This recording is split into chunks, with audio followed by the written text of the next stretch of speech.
Bro, dating and dating apps are shams, and I don't care what anyone says. Matching with someone who's actually your type is rarer than finding a certain rapper, let's call him Drake, because that's definitely not his real name, not talking to young girls. You ever scroll through one of these dating apps thinking, alright, today's the day I finally match with a certified baddie.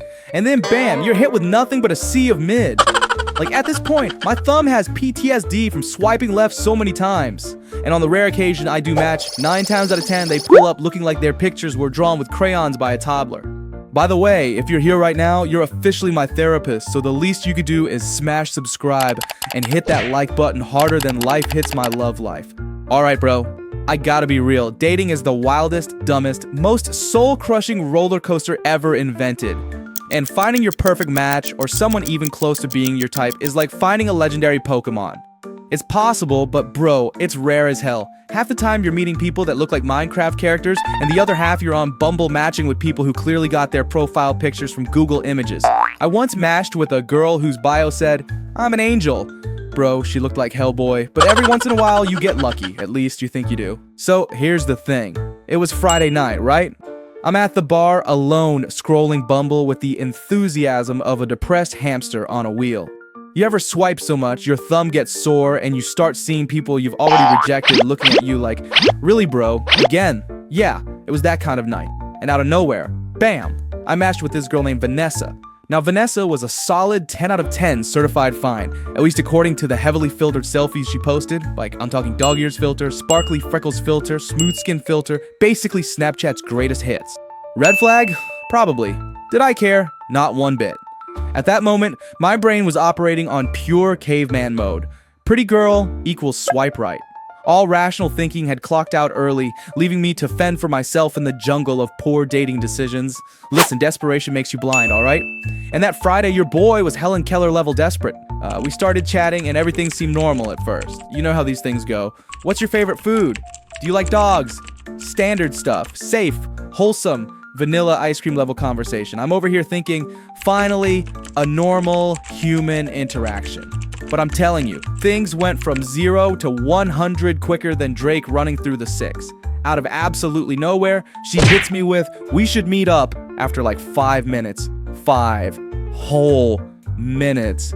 Now normally that would have made me pause, maybe take a step back, analyze the situation, question my life choices, consult my horoscope. But that night, nah.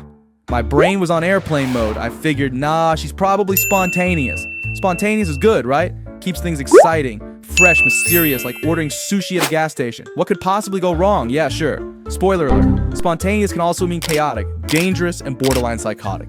But did I know that then? Absolutely not. So we meet up at this chill spot downtown. Vanessa walks in, and to my absolute shock, she actually looked like her pictures. I almost cried tears of joy right there at the table. You know how rare that is, bro. That's rarer than a McDonald's ice cream machine actually working. So far, so good, right? Wrong. We were seated in the restaurant, and the waiter brought over the menu and left us to decide, or should I say, try to. This girl, Vanessa, takes one glance through the menu, opens her mouth, and orders 5 different appetizers. 5. "It's just the two of us, Vanessa. Why are we ordering like the Avengers are about to join us?" she says. "Oh, don't worry. I just like variety." Variety? This girl took 2 bites out of each appetizer, then pushed them aside like she was Simon Cowell judging American Idol contestants. At this point, my wallet started silently weeping in my back pocket. I tried to play cool, but bro, inside, I was doing advanced algebra, calculating how many ramen packets I'd have to eat to recover financially. That was the first red flag, at least, the first official one. But you know, your boy's resilient. Like, my therapist calls it unhealthy optimism, but I prefer resilient. Anyway, I'm like, alright, maybe she's just nervous. First date jitters, totally normal. I ignored that flag harder than a FIFA ref ignores penalties. Blatant, obvious, replayed on the Jumbotron type penalties. Conversation picks back up and we start talking about music. She says she loves Drake, Kendrick Lamar, and Nickelback. Hold up, Nickelback, did I hear that correctly, or is this bar just playing music too loud? No, I'm kidding, that wasn't the second red flag. But obviously, looking back at it, maybe it really should have been. Mid-conversation, Vanessa casually says, "So I went through your Instagram. Your cousin's wedding in 2017 looked nice." Excuse me? I laughed awkwardly and said, haha, yeah, good times. Trying not to sound terrified, but in my head, I'm like, how far back did she scroll? Bro, that's not even on my page anymore. She says, "Your aunt's hair looked way better brunette." My aunt dyed her hair blonde in 2019. You know, I almost called the FBI right then and there, But now, desperation kicked back in and whispered, "She's thorough." That's a good trait. Bro, love is not just blind, it's brain damage. That's the real second red flag. Anyway, after a long, awkward pause, she giggles and says, I'm just kidding, relax. "Now, Vanessa, that's not funny. Who taught you humor the Joker?" Still, I powered through because at this point, I was too invested to leave. Plus, let's be honest, she was still kinda cute. And then the final boss level red flag shows up. I swear, bro, this next part sounds made up, but it actually happened. We're leaving the bar and she sees this cat outside. Vanessa crouches down, starts petting it, and then she picks it up. Cute, right? Wholesome even, until she looks me dead in the eyes and says, You're my cat now. What? Nah, Vanessa, that's literally theft. She starts speed walking away, cat tucked under her arm like a football, whispering aggressively, Run, Mittens, we're free now. "Mittens? Bro!" She named the stolen cat instantly, like it was a premeditated kidnapping.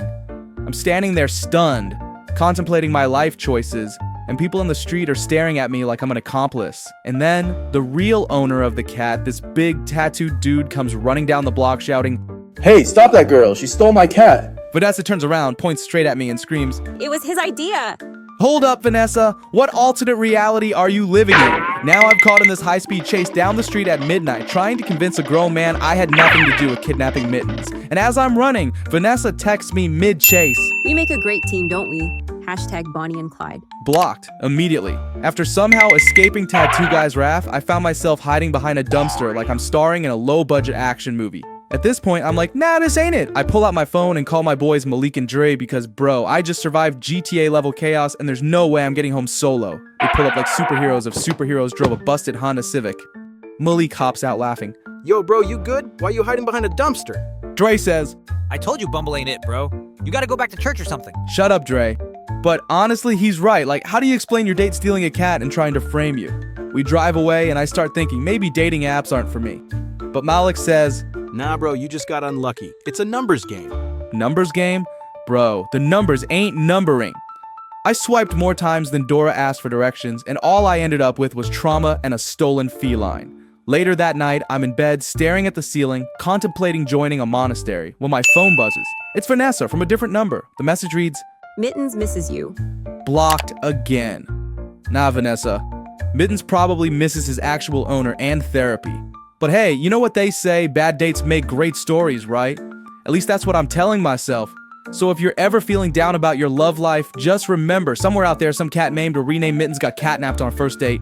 And look, if you're yet to subscribe, hit the button to heal my emotional trauma. Do a tap dance on that light button. Comment your worst dating disaster below, because misery loves company. And share this video with someone whose love life is so bad they make mine look great. If you love this video, they'll be shy. Click on the image on the top right corner of your screen to see more. Not kidding, bro.